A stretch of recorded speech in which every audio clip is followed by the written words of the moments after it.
This is the EVP Podcast. And welcome to another episode of the EVP Podcast with your favorite paranormal team, Energy, Visions, and the Paranormal. I'm DVO. I'm Beaker. And I'm Ghosty. Welcome, welcome, welcome. ASMR. You said welcome. it 3 times. You're going to summon a demon. The welcome demon. Welcome, demon. The welcome. Welcome to Walmart. The welcome Krampus. That's the demon we get. The Walmart door greeter. Welcome. There was one locally here. That's how he would welcome you. It was a nice, deep welcome sound. I remember that one. The Fort Union one, huh? Yes. Welcome. Yeah, that's the. Yep, I know that one. Well, we were in high school. We've been traveling around, the EVP team, talking about all the spooky places in the world. But we're staying local on this episode. Did you know? Yes. We actually had some comments From the last episode on our social medias. on the social medias. Yes. What do you got for us, Beaker? Well, we have Michael on Facebook said, "I believe in life after death, near-death experiences, angels, but not in reincarnation." That's just his belief, though. So this is the last episode. If you don't remember, it was talking about the 3 stories of kids that possibly were reincarnated or remember past lives. Our good friend Mark, we talked about him. He went to Asylum 49 with us. Says he's open-minded about the possibility of reincarnation. He just wished that we explored more of the question, if not reincarnation, then what? What else could explain these stories? Several come to mind. Most of them have something to do with coming in contact with the spirit of that person, whether it be a guardian angel or some spook off the street that told stories about their life to a 3-year-old kid. Just another plausible theory. He does question why so many people claim past lives of more famous people. Not everyone was Cleopatra. No one claims to be a mailman in Oklahoma in the 30s. Just saying. Well, Beaker claimed to be a blacksmith. That's not too exciting. Blacksmith in medieval times, yes. That's not too And exciting. a Confederate general. Of course you're a general. But a blacksmith, I mean. Right. So But, I don't. The stories that we talked about, I don't think that they really necessarily claim to be famous people. Because I don't know how famous Marky Martin or whatever his name was. He was just an extra in one movie, and then just was a agent. Had an agency. And then my story, it was famous. A man that was shot down during World War II. And they had to do a lot of research, and he wasn't like really famous either. He just happened to be the only person from that boat shot down. And then yours was some. It's an uncle. Oh, it was an uncle. But I do hear those. But you do get a lot. You're like, you were President Abraham Lincoln. My favorite was or Cleopatra, like you mentioned. There was someone that actually told a friend of ours that he was Van Helsing in a previous life. Yeah. So he was a fictional character in a past life, which I thought was really impressive. Now, Van Helsing is based on an actual person, but Van Helsing himself, not a real person. So I'm not sure how they accomplished being Van Helsing in a previous life. Right. But It's probably a cool dream he had one night. probably.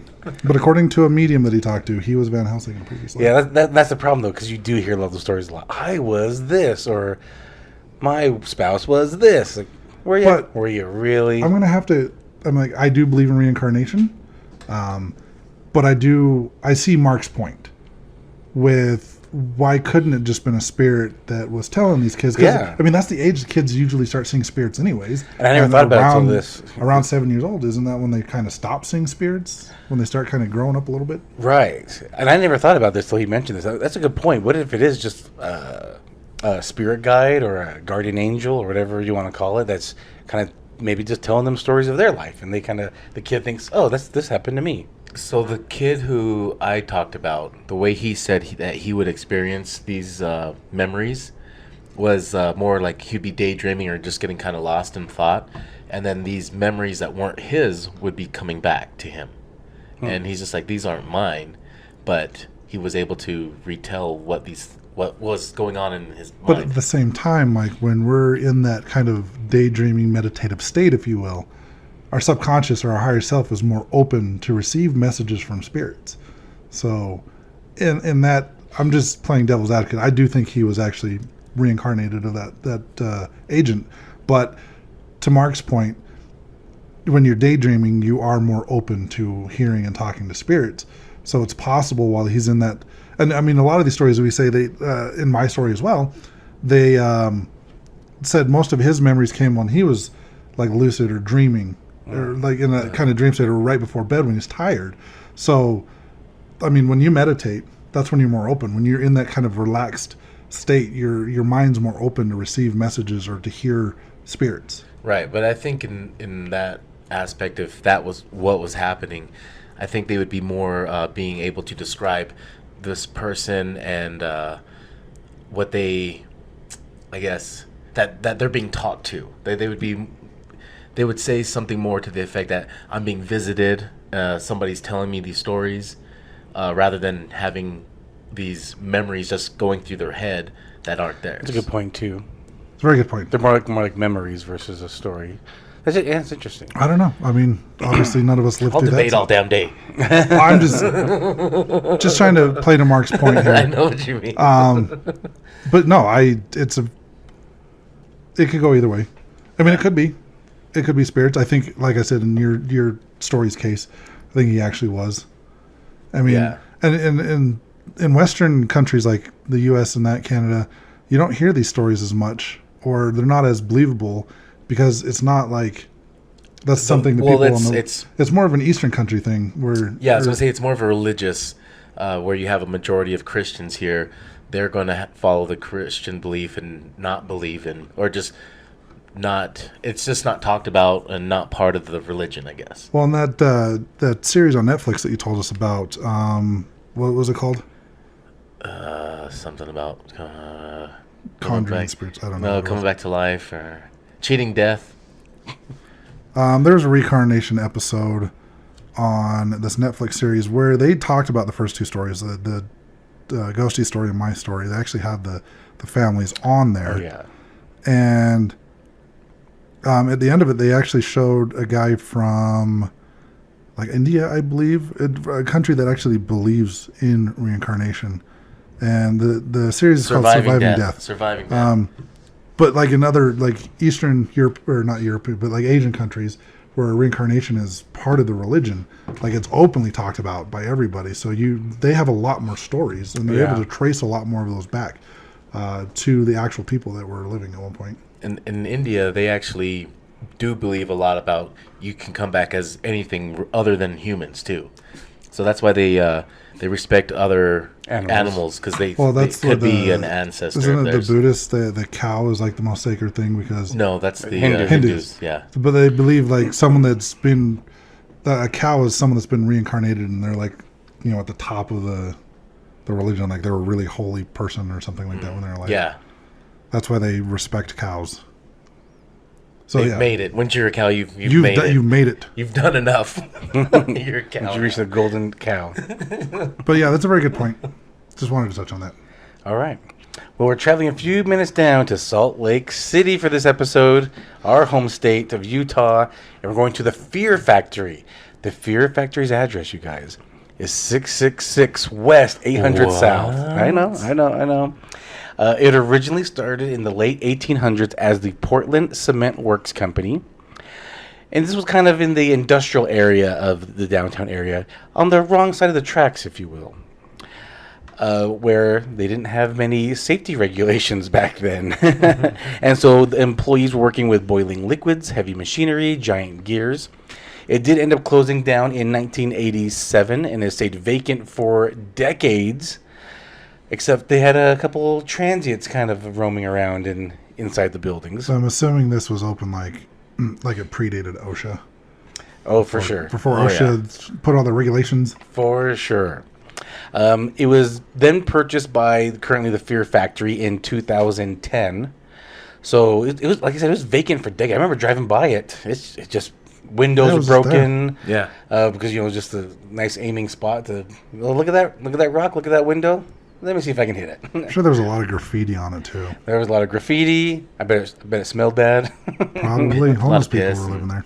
So in 2010, the Fear Factory purchased it and turned it into a haunted attraction. So it's a haunted house inside of a haunted building. Is basically what it is. And the real address is not 666. It was another address, but when the owners purchased it, they then changed it to 666. Today, it is 6 buildings and 6 stories high. There are 2 underground passages. It was ranked number 3 by BuzzFeed as one of the most haunted attractions in the U.S. It was ranked top 10 by USA Today and the Travel Channel. They have a zip line, a free fall, and a VR experience. It's like the future of haunted house attractions. You guys into haunted house attractions? I'm not into it. It doesn't scare me. I can go through them and I'm laughing. So the only time they actually scare me is when they startle you. So when that happens, I'm just laughing. I'm like, you got me good, man. A little jump scare. Yeah. I don't know. It's hit or miss with me because I think some of the kids see me and they like take it as a challenge, trying to scare me, and some kids see me and they're just like, I don't want anything to do with that guy. Do you just stay straight faced, or are you having a good time? Oh no, I stay straight faced because that is Oh, fun. you're so lame. No, but it's fun for me. It's fun for you to just be. I'm gonna be as lame as I can. Watch. Yes, Won't scare me. See, I'm Beaker. I'm enjoying myself. I want to scare the kids. I'm laughing at other people getting scared, and then if I get startled, then I'm do having laugh more at other fun. people. I'm- The last few haunted houses I've been to is Frightmares because it's free when you buy your ticket. Right. And going with Brandy, who can see people's auras and energy fields, walking through the dark, she knows where everybody's at, and she's pointing them out before they pop out of the walls and shit.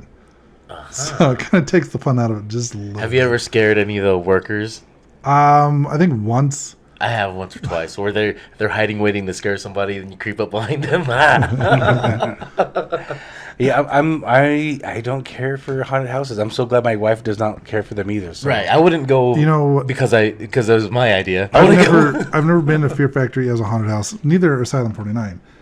Yeah. The one I used to go to a lot when we were younger was a Rocky Point haunted house. Yep, Yeah. that was a good one. The one that was on stage. It's Chinatown now. Yep. That was the best one. They actually had, if I remember correctly, the George Romero or whatever his name is from Walking Dead, one of the guys that does like costumes and stuff like that. Uh-huh. I think he was involved in that project. Oh, I believe it. From what 'Cause I understand, they had actual like they were movie from the props. movie. Yeah, I was gonna say they were in the movie business, and that's what got them to do that. Yeah. Oh, interesting. So I believe it was George Romero from Walking That's Dead pretty amazing. that was involved in that project. It was really cool. It was one of the best haunted houses.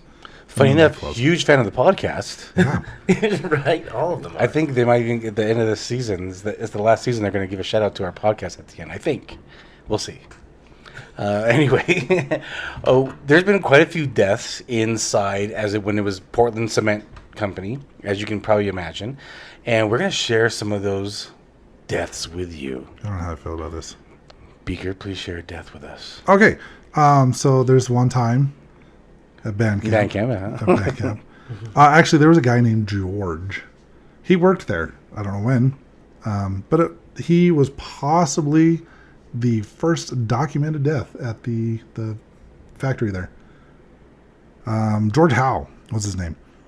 He was alone oiling the crusher before the end of a shift when his sleeve got caught in the shaft and his arm was ripped from his body.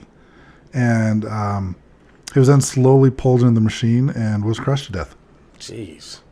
And interesting thing is, when we did our first investigation there, I don't remember all the details, but I do remember being in the room where that machine used to be, if not still there. Uh-huh. And I do remember them having a conversation with George. Who's they? Oh, sorry, Brandy, and some of the members of our old team. Okay. Do you remember any of the conversation? Not really. I think But they were able to verify that it was George They still were in the able to building? verify it was George. Yes. Interesting. I believe he was like touching people and poking people, if I remember correctly. Did he have one arm? I believe so. If he didn't cross over, Brandy sees him the way that the spirits are when they died. Ah. So if he did not cross over, if he is still just a regular earthbound spirit, yeah, he would be missing an arm. And Jeez. he would have been crushed. So that would have been, Yikes. yeah. Oh, okay. That's gruesome for her to look at. Yeah, I can imagine being pulled into these gear works. Yeah. Ghosty, you've got one for us. So this one was Frank Holmes, and I'll read the article that came out in the Salt Lake Herald. Okay. The article And we got this. We'll post this in our social media as well. the headline for the article says his life was crushed out. That's right. Frank Holmes torn nearly to pieces in revolving shaft. One of his arms cut off, leg and jaw broken, and dies of his injuries. Those are just like they have like multiple Sub-headlines. headlines. Yeah, sub-headlines, so many. This is kind of long, but I'll read it real quick because it's pretty cool. Okay. Death is awesome. It's pretty it's graphic for a news article. I'm surprised they don't do this anymore. I would read more newspapers if it was like this. This Care Bear country. This was Salt Lake too back then. So anyways, while engaged in oiling machinery at the works of the Portland Cement Company yesterday afternoon, Frank Holmes was caught in a revolving shaft and mutilated so badly that he died early last evening. His left arm was torn off, his right leg fractured, and the bones of his jaw were broken. The accident occurred shortly after 2 o'clock at the time. Holmes, who was employed as an oiler, was busy about the crusher with his can. There is a large revolving shaft in that vicinity, and he is thought to have been oiling that. He apparently leaned his arm on the shaft, and it got caught in one of the flywheels. In a second, he was wound about the shaft and flying through the air at a speed that was almost enough to tear him to pieces. Jeez. Mangled and bleeding. Another headline into the story. As soon as he was caught, Holmes screamed, and the engineers saw him drawn into the wheel. Immediately, he shut down the machinery, but it was some moments before the shaft could be brought to a standstill. Well, because they're heavy and they're fast, so Yeah. they don't stop automatically. When it did stop, Holmes was thrown to the floor beneath it and lay there a mangled, bleeding piece of humanity. Gosh. What a story, right? Several of the workmen ran to Holmes expecting to find him dead, but they soon discovered that he was breathing. Doctors A.S. Bauer and William Gleason were summoned immediately to attend him. When the physicians arrived, they found that while being hurled around the shaft, Holmes's left arm had been torn from his body, and it hung by some fragments of cloth. His right leg had been fractured above the knee, and one side of his jaw had been crushed in. The victim almost died from loss of blood before the doctors could even get to him. He was unconscious and was removed to St. Mark's Hospital immediately. Holmes's leg was in such a condition that it was apparent that the physicians that it would have to be removed. But anyways, before he could even be operated on, he died. That's crazy. Yeah, I don't think he ever came to consciousness. That was a pretty cool Yeah. way to write some stories. I wish they would still write stories like that. Did you see all this information they have on George on the Fear Factory website? No. Well, so George, I'm going to go back to him. Okay. Because this is more information than what I just gave. Okay. It says You're trying to wind up me now. I am. huh? Yes. I don't think I can. But so George, it says he was charged with the maintenance of the coal crusher. One evening, he was alone in the factory oiling the crusher. So that part, yeah, we got before shutting it down at night. As he reached across to apply oil deep within the crusher, the machine grabbed his sleeve and began slowly pulling him into the gears. Oh my god, how could you imagine if it's slowly pulling you in and you're just like reaching like, how to stop this thing? Well, and so my loud you God. can't yell for help. It's too loud. And he was alone. Yeah, he was alone at the end of his shift. So his arm was first removed from the socket and then snapped and ripped from his body. He was unable to free himself. The man slowly but consciously pulled into the crusher. The roaring machine and the solid factory walls silenced his cries. It says George Howe's entire body was eventually twisted into the gears before being spit out as nothing more than a torn and mutilated collection of bloody flesh. I did read that. I remember now. And then it says there's other deaths. I know we're going to talk about yours too, but people fell into boiling vats. There's additional grindings, death by suicide via train, dismemberment, and a lot of others. Yeah, I'm going to tell stories. This is not as gruesome. But still a terrible one. This is on Charles Whitner. He had only been working there for 2 weeks at the time of his death. So he was working over one of the vats. So again, the Portland cement, I guess, was like a special type of cement that was used at some point, and they had to boil the chemicals and everything together. Anyway, he was working by the vat. He became dizzy from all the smells coming off of it. He lost his footing, and he fell. He caught himself, but he's just barely hanging. He couldn't keep on, and he fell into a boiling vat of chemical below. Jesus. Yeah. So those are 3 deaths that we could find, and there was more. So like the other deaths that there were some like the homeless people. So there was a homeless guy that wanted to commit suicide. So he laid on the train tracks that run right along the side of the buildings, and waited for a train to come by and decapitated him. And they say his spirit is wandering around, and then Oh, it is. it is. You can confirm. I can confirm because the first time I went there, when we got out of the car, the very first spirit that Brandy saw was the headless man walking around Interesting. right next to the railroad tracks where it happened. Really, just staying around the railroad. Yeah, he was tracks. just walking around by the railroad tracks, no head, Probably just looking for his head, maybe. Yeah, right. feeling wasn't- around, kicking around for it. I could be wrong, but I don't remember her being able to talk to the spirit. No head. Yeah, No head. that Makes makes sense. sense. But yeah, she did confirm that spirit was there. Interesting. I don't know if there's a spirit of kids there, which I mean there could be, but they say that they hear a little girl laughing in there, but it runs right along the freeway, so there could be ghosts, spirits who might have died on the freeway and kind of just wandered in there. wandered in there because it is empty and there are other spirits there. That makes so, sense. That makes sense. Not necessarily having had to have died there, but there could be other spirits that do just find their way in. Oh, speaking of that, I was actually driving on the freeway next to it last week or two, and I see a truck hauling a trailer, and I see the trailer fishtailing, and sparks flying. We're like, "What the heck happened?" And it started slowly, pulling over. We looked, and the trailer had become unhitched. Luckily, the chains were still connected Yeah. from the trailer to the truck. And it was being dragged It by was the being chains? dragged, and that's why the sparks were flying, and Oh, it was that's scary. fishtailing. That's Yeah, I was like, scary. oh my gosh. I was like, I hope everyone was kind of stopping, though, so they can kind of move over to the side. But it was at nighttime. Jeez. That was right in front of the Fear Factory. Oh Yeah. no. Did a ghost do it? I don't know. Coincidence? I think not. No, just kidding. Definitely coincidence. Yeah, there's also reports of like shadows moving, things like that. So, Ghost Adventures went to the Fear Factory, and they interviewed Captain Lavender from the fire department. And he took them over there and kind of told them some stories. They were called there many times because again, it was full of transients. A lot of homeless were living in there. There was a lot of deaths in there from, I don't know, homeless street fights. Bum fights. Yeah, bum fights, probably. I don't know if people are betting on them. I don't know. Underground bum fights. But the captain did tell the Ghost Adventures crew about the gentleman you just said that he committed suicide, put his neck on the train track, his head rolled a few times, his hat was still on the head, and he also told a story about they got called into because there was a fire. So fire department pulled up, they opened up one of the doors, they found a lot of smoke and fire, and then they found feet, charred feet, legs in boots. The rest of the torso burned up.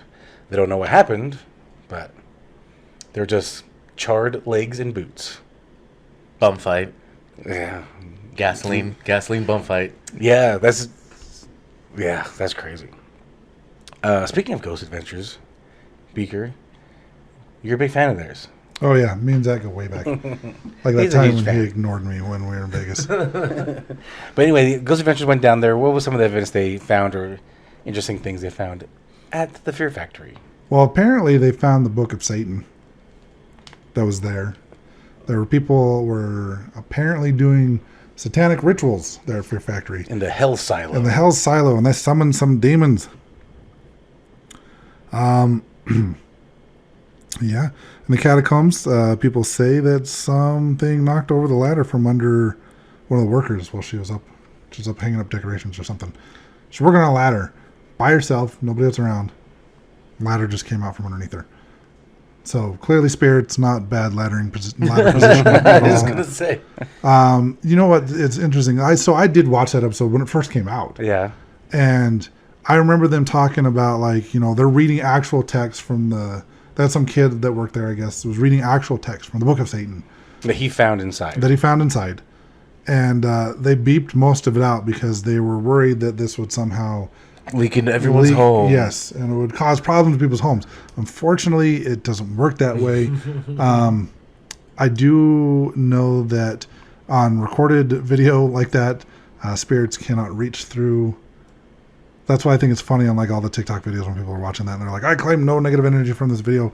It doesn't work that way. Is what they say on TikTok? I've seen it on TikTok and YouTube, like on Nuke's Top 5. If you ever watched his videos, you'll see it in the comments. People saying, I don't claim any, Nuke's Top 5 is a YouTube channel or show. Yeah. Where he takes 5 different paranormal shows and breaks it down and talks about what's happening in the video. Okay. They're really interesting, actually. They're kind of fun to watch. 95% of them are fake.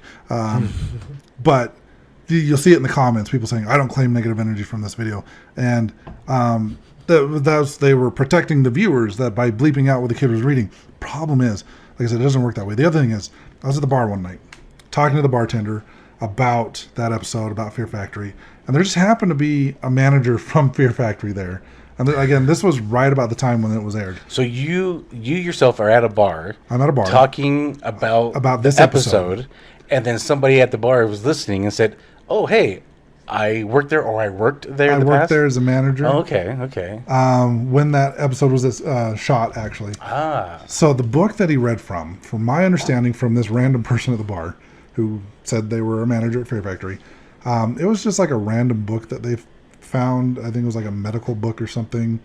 He was just reading random passages. It wasn't actually a book from a satanic cult book or anything like that. That part was all just for dramatic effect for the show, from what I was told. What would he be reading out of a medical?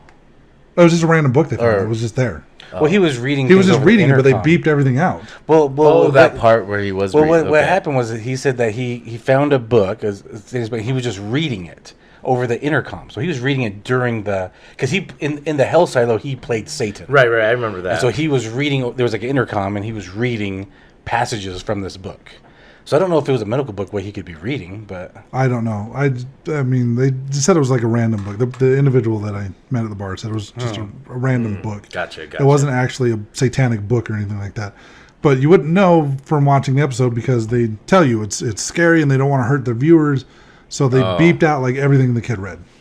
Gotcha. So if you watch that episode, you can't hear anything he's reading. It's just beep, beep, beep, beep, because they want to protect people from the demons getting through the TV. But from what I was he's told, reading something though. he was just reading random words.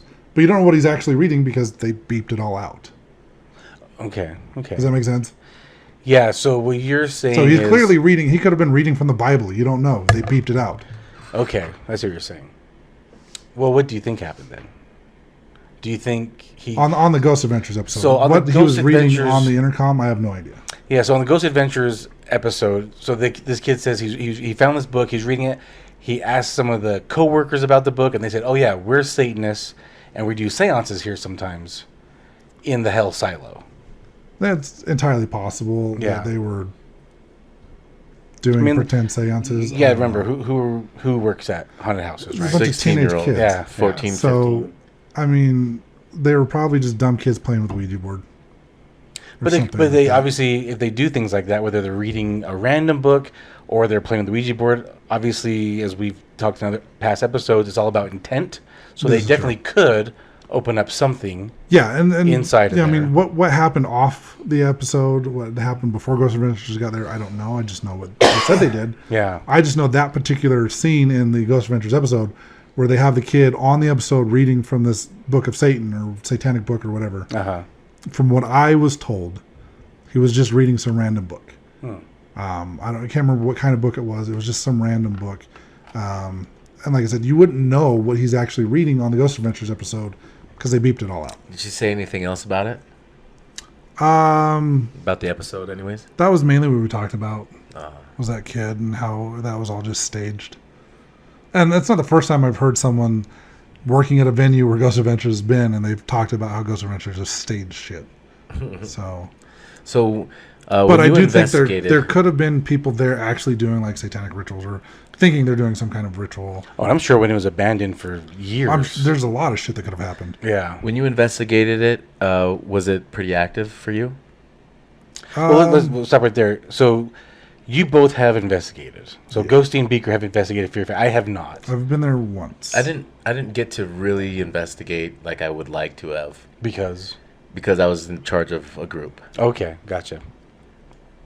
Yeah, that investigation was such a shit show.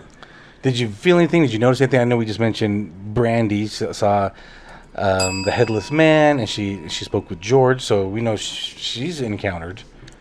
When I was there, the little bit of time that I was trying to investigate, I wasn't getting much of any interaction.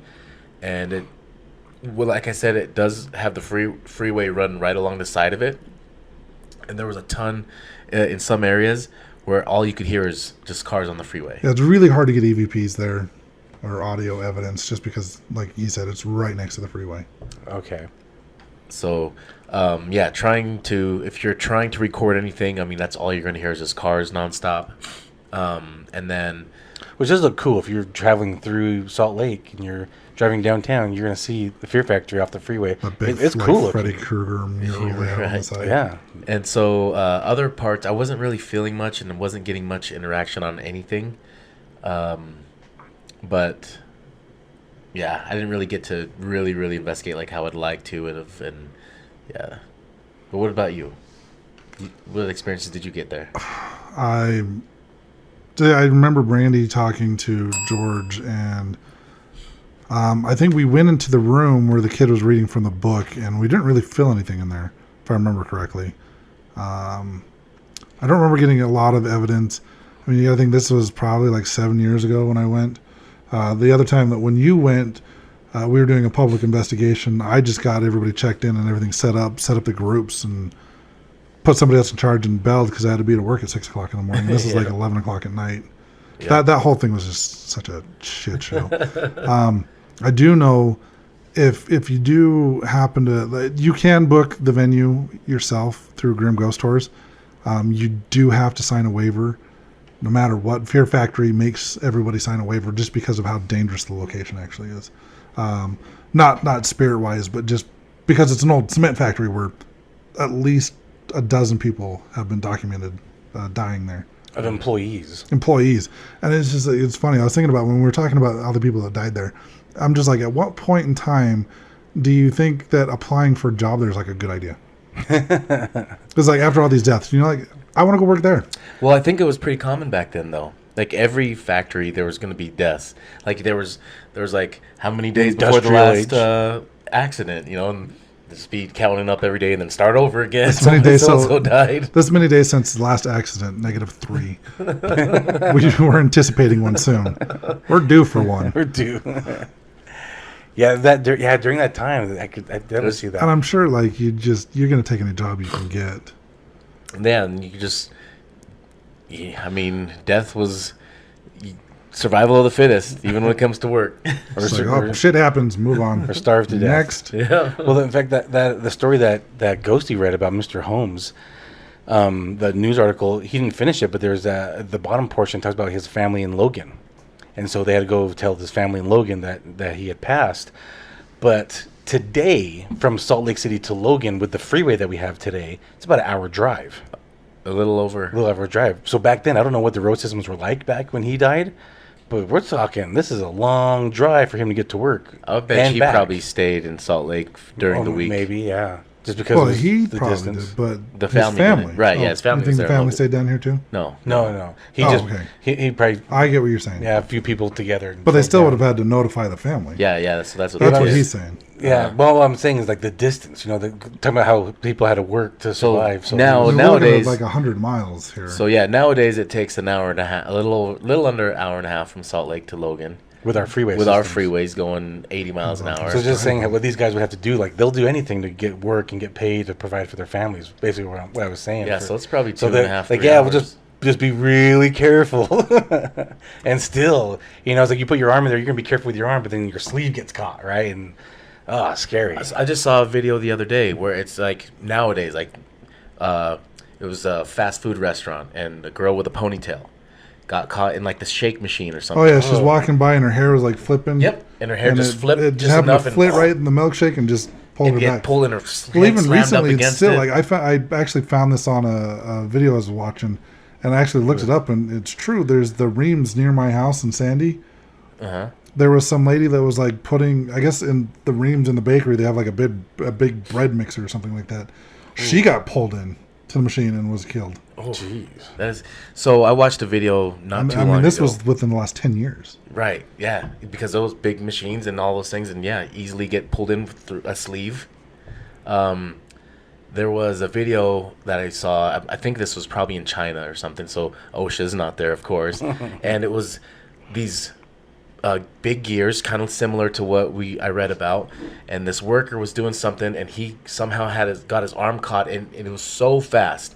It was like the moment his arm got in there just perfect enough, it sucked him in, and he spun through this gear system, and it broke everything when he did that, and spin him back out, and he just like folded. The body just kind of crumbled, and he was dead.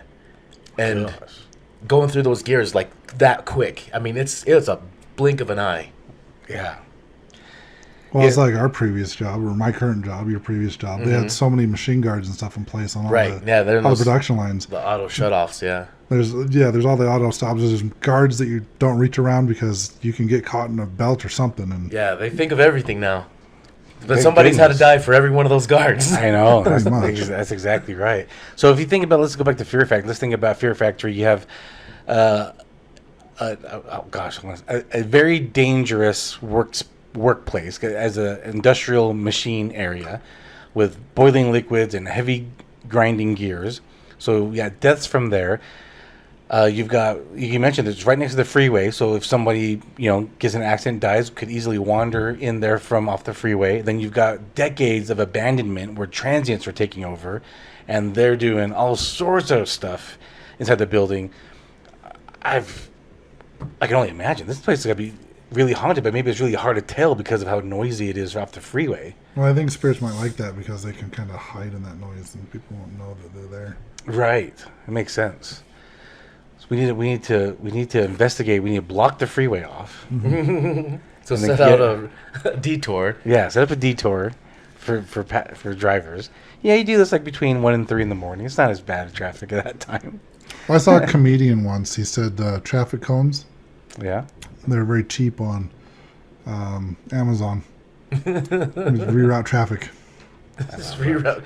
I mean, they just leave them out on the freeway. You can just collect them.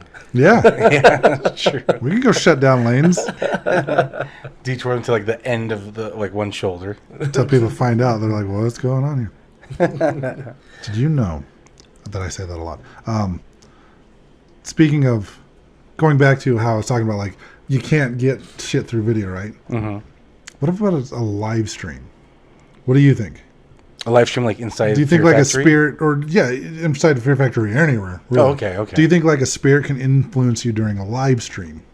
Oh. So, like, if you're looking, we talk about ghost events. Let's go to Zach Baggins' museum. He's got something, I can't remember what it is. He's got a doll you're not supposed to look at, right? Is that correct? You're not supposed to, like, look directly at this doll. Oh yeah. Something like that, yeah. So you're saying like, what if you put a camera right in front of the doll and then you're watching, You're watching a live 100 feed, miles away, but and you're watching a live feed of that. I find it very unlikely anything could happen from that.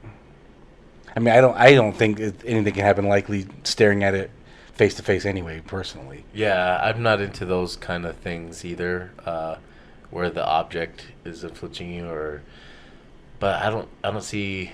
What about a spirit though? Well, the spirit would be more attached to the object, not using the eyeballs of that doll, and you're not Do you going to think the stare spirit at that. can kind of influence you through the live stream, through that video? No, I don't think so at all. I don't. I don't think a spirit can influence me right in front of my I mean, eyes. that's what I was gonna say. I mean, I think it also depends on the person too. I don't think, like someone like me, I don't think I can be easily influenced. Probably not. I have seen it happen recently, actually. Tell me more. I was going to tell you guys, this actually happened a couple weeks ago. Brandy. I was at her house, scrolling through the TikTok. Okay, Live stream from the Conjuring house. that's the thing happening. It was at the It time. was, there was a thing for a Oh, while. you can find so many live streams. This was, like I said, a couple weeks ago. You can find so many live streams of people live streaming their Oh, investigations. people are okay. I thought like the Conjuring house owners would put up a. No. This was Oh, a I team. wish. No, A that'd team be was awesome. there. There was a team there. They Got were doing it. an investigation. Got They were, it. they were streaming their event. their I think my investigation. idea is way better. I think they did that once for like Halloween. That'd be. That's awesome. what I was thinking. I thought they just. That's the one you were talking about because they did like just have cameras and you could watch different cameras. Okay, so a couple weeks ago, you're watching we're live stream watching of this. investigators An investigator in the Conjuring house. at the Conjuring house. Okay. They're in the basement. I'm able to kind of fill out there's a spirit. I can't tell what it is. I just know there's a spirit in the hallway, And Brandy goes, yeah, it's a little girl. And she's like, she's very sad. She said she's like, it's a human spirit, but it's being influenced by a different spirit. And I'm asking her, she's like, looking at the spirit, and she was saying some stuff. And then I go, hey, just out of curiosity, because I've shown her a picture of like the Conjuring house from the 1800s and from the 1970s when the Perrin family lived there. Okay. And she said she saw the same like inhuman entity in both pictures from like 100 years apart. So I was asking her, that spirit from the picture, is that what's in the video? And she's just staring at the phone, not responding. And I'm like, hey, are you with me here? And nothing. Like her face is just a blank stare. And it was weird because like in my mind's eye, I saw like hands like reaching through the phone, like trying to grab her face. And I started, I said her name, no response. I started snapping at her, and her dog gets up and runs over to check on her. And finally, something didn't feel right. So I grabbed the phone, flipped up so it went to a different live stream, and then threw the phone on the couch. And she finally came to. And I go, where the hell did you go?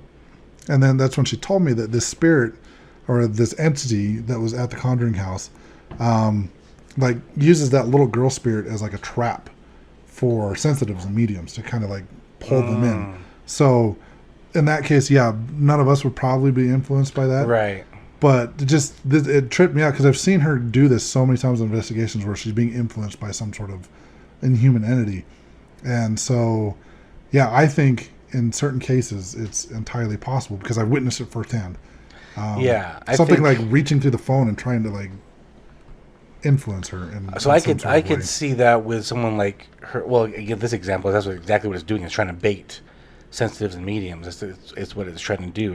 In this case, I can see that because that's what its intentions were. It's trying to use that live stream, I guess, if you will. I know it's not. It didn't create the live stream. No, it didn't. But it was using advantage of it. It was taking advantage of it. There we go.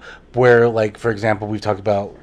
Caden told us where he's walking through a grocery store and a spirit just like, wait a minute, you can see me. Like, hey, look at me over here. Help me out. So I think in those, or like when we talk about the tsunami, when that medium lady was driving and then a bunch of spirits like, whoa, this lady can probably see us. Help us find our way home. We're lost. So this is where I have, where it's hard for me to understand some things when it comes to this situation where it's a live stream like that. Because the spirit, say this spirit, it's not like a Zoom situation where you're looking at each other face to face. Right. So the spirit isn't knowing who's watching it, can't see who's there, if it even knows that there is a camera on it. So all it is just a lens to them. So it's hard for me to understand how they're able to single out somebody that way. Because they're not seeing who's watching them. I 100% agree with you, and had I not seen it happen firsthand, I probably wouldn't believe it. So that's the only thing that I mean. I can see how I 100% get where you're coming from. So like in her shoes, being just completely drawn into what she's seeing, I can see that, and just zoning out and like almost what's it called? Kind of like a trance. Not a trance, but when she would channel, we had a whole thing on it. We're setting herself astral projection. Yes, astral projection. And it's a possibility. So that's more of what I'm picturing in my head is that interesting. Maybe she's more astral projecting herself there, more as getting drawn into what she's seeing, and then astral projecting to get more of what's there. That's a possibility. That's more of what I see. Just because, like I said, it's hard for me to imagine how a spirit can single out somebody through a lens where there's multiple people watching. This is true. No, I 100% get what you're saying. I just know what I saw. Science. I just know what I saw, and something just wasn't right. Yeah. But it was weird. Yeah. Like I said, in my mind's eye, I saw like hands reaching through the phone. Interesting, though. Yeah. So I don't know what 100% took place. I just know she wasn't herself at that time when she was watching that stream. Mm-hmm. That is pretty interesting. So yeah, I don't know. Yeah, I get it. What you're saying exactly. I don't know how it would have found her, singled her out, unless she was doing something like that. Yeah. Wow. So I think going back to the Fear Factory, two things you can do at this place. You can book a tour and investigation, or you can go there as a haunted attraction. So you can go to a haunted house inside of a haunted house. Kind of cool.